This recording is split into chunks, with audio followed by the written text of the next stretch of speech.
Sri Ramananda is fully engaged in farming activities. He maintains computer set of books of account on 31st March 2015. He has prepared the following trial balance and asks you to prepare farm trading and profit and loss account and farm balance sheet as on 31st March 2015. आपल्याला सांगितलेलं आहे की 31 मार्च रोजी mister Ramanand जे आहे ते आपले पुस्तकं बंद करते आणि आपल्याला काय करायचं आहे, फार्म ट्रेडिंग अकाउंट, त्यानंतर काय करायचं आहे आपल्याला प्रॉफिट अँड लॉस अकाउंट आणि फार्म बॅलन्स शीट. तर एवढ्या गोष्टी आपल्याला याच्यामध्ये विचारलेल्या आहेत. यामध्ये आपल्याला ट्रायल बॅलन्स दिलेला आहे ॲज ऑन 31 मार्च 2015चं. त्यानंतर आपल्याला पुढे ट्रायल बॅलन्समध्ये कोणकोणते पद दिले ते पाहून घ्या आणि ॲडजस्टमेंट एंट्रीमध्ये काय दिलं ते पाहून घ्या. आता याच्यामध्ये ॲडजस्टमेंट एंट्री किती दिली आहे, फक्त आपल्याला 2 एंट्री दिलेल्या आहे ॲडजस्टमेंट एंट्री. तर याच्यामध्ये काय काय दिलेलं आहे आपल्याला की क्लोजिंग स्टॉक दिलेला आहे. आपण याच्यात 2 एंट्र्या करणार आहोत. कुठे करणार आहोत, एक ट्रेडिंग अकाउंटमध्ये आणि एक बॅलन्स शीटमध्ये. दुसरं दिलेलं आहे आपल्याला डिप्रिशिएशन कशामध्ये घ्यायचं आपल्याला, हे प्रॉफिट अँड लॉसमध्ये. बस बाकी काही याच्यामध्ये दिलेलं नाही, बाकी सिम्पल दिलेल्या गोष्टी. तर आता एक एक पद पाहायचं आहे आपल्याला आणि त्यानुसार लिहून बघायचं आहे. पहा, तुम्हाला आखणी करायची आहे पर्टिक्युलर रुपीज. मी डायरेक्टली इथं नाव लिहितो ट्रेडिंग अकाउंट. आता हे ट्रेडिंग कोणतं आहे तर फार्म ट्रेडिंग.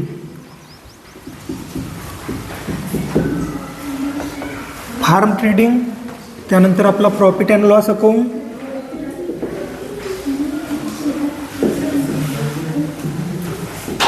आणि त्यानंतर आपल्याला करायचं आहे balance sheet.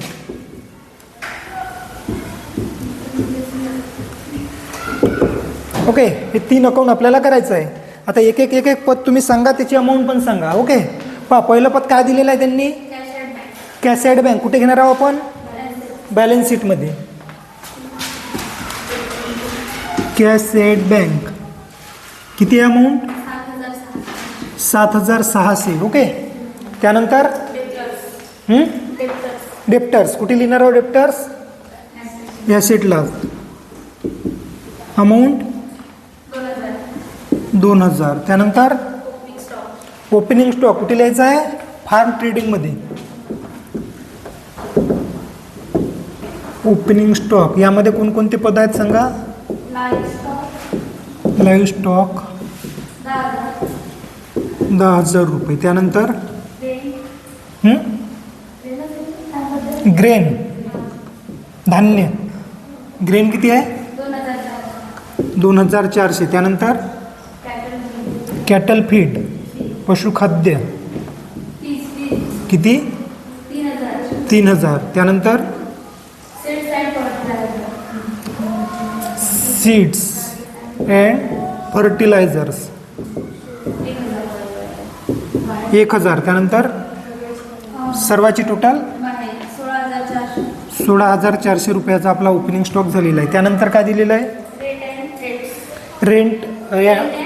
Rent and rates कुठे राहणार आहे आपला प्रॉफिट अँड लॉस अकाउंटच्या डेबिट साईडला. रेंट अँड रेट्स अमाऊंट 200 रुपये. त्यानंतर वेजेस कुठे राहणार आहे, ट्रेडिंग अकाउंटच्या डेबिट साईडला वेजेस किती आहे 800 रुपये. त्यानंतर परचेस, आता परचेसमध्ये काही पदं असतील, किती आहे परचेस, काय काय आहे, लाईव्ह स्टॉक 2,000. त्यानंतर सीड्स अँड फर्टिलायझर्स 1,600. त्यानंतर कॅटल फीड 600. त्यानंतर 4,200. ओके, त्यानंतर ड्रायव्हिंग कुठे घेणार आहोत आपण, आपल्या कॅपिटलमधून लेस करणार आहोत. बरोबर आहे, आपण काय करणार आहोत, पहिलं कॅपिटल घेणार आहोत, त्याच्यामध्ये आपण ॲड करणार आहोत आपला नेट प्रॉफिट आणि त्याच्यातून आपण मायनस करणार आहोत ड्रायव्हिंग्स. लेस याच्यातून करणार आहे ड्रायव्हिंग्स 600 रुपये. ओके, त्यानंतर डिझेल कुठे लिहायचं आहे आपल्याला,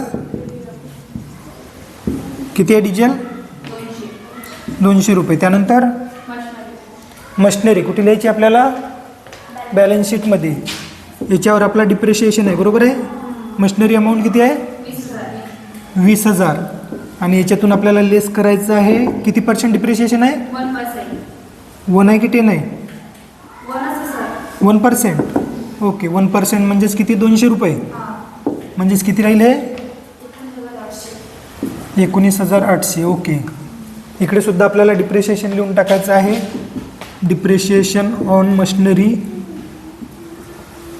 1%, 200 रुपये. ओके, त्यानंतर लँड अँड बिल्डिंग, हे सुद्धा आपलं ॲसेट आहे. ॲसेटमध्ये लिहू आपण लँड अँड बिल्डिंग. यावर कोणत्याही प्रकारचं डिप्रिशिएशन नाही. किती अमाऊंट आहे? 50,000. त्यानंतर सेल्स आपल्याला लिहावं लागेल फार्म अकाउंटच्या क्रेडिट साईडला. सेल्स किती आहे? Live stock 2,200. त्यानंतर डेअरी प्रोडक्ट 800 रुपये. ग्रेन 2,200. त्यानंतर व्हेजिटेबल्स 1,200. टोटल 6,400 रुपये. ओके, त्यानंतर क्रेडिटर्स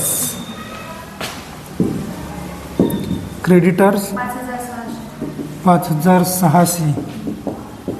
त्यानंतर लोन ऑन मॉर्गेज किती आहे? 30,000. त्यानंतर कॅपिटल आहे आपलं 60,000. ओके, त्यानंतर झाले पता सर्व. आता राहिला आपला क्लोजिंग स्टॉक.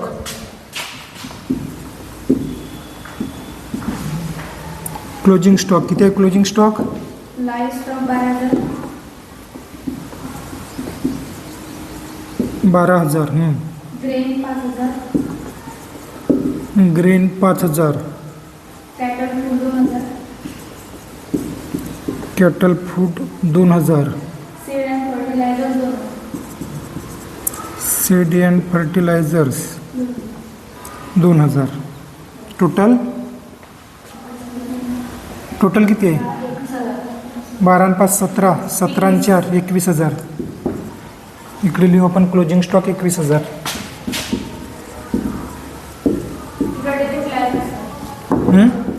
याची सर्वांची टोटल 21,000. ओके, झाले सर्व पद. पहा आता आपला ग्रॉस प्रॉफिट किती आहे ते सांगा.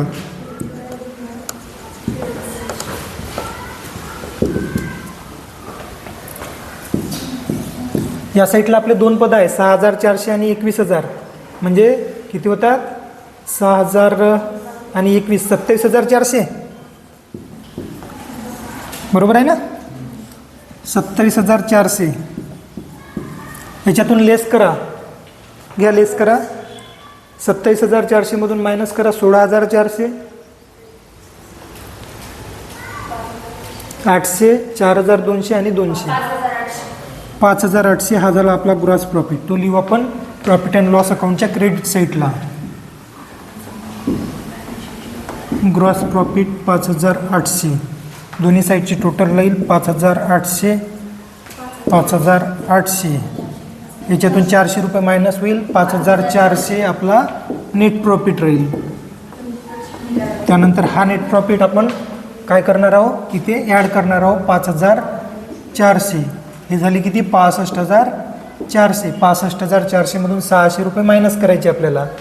600 रुपये मायनस केल्यानंतर किती राहते? 64,200. 64,000 किती राहते?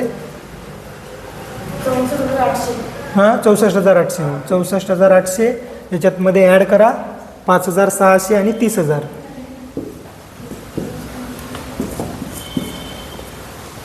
किती होतात? 1,04,000.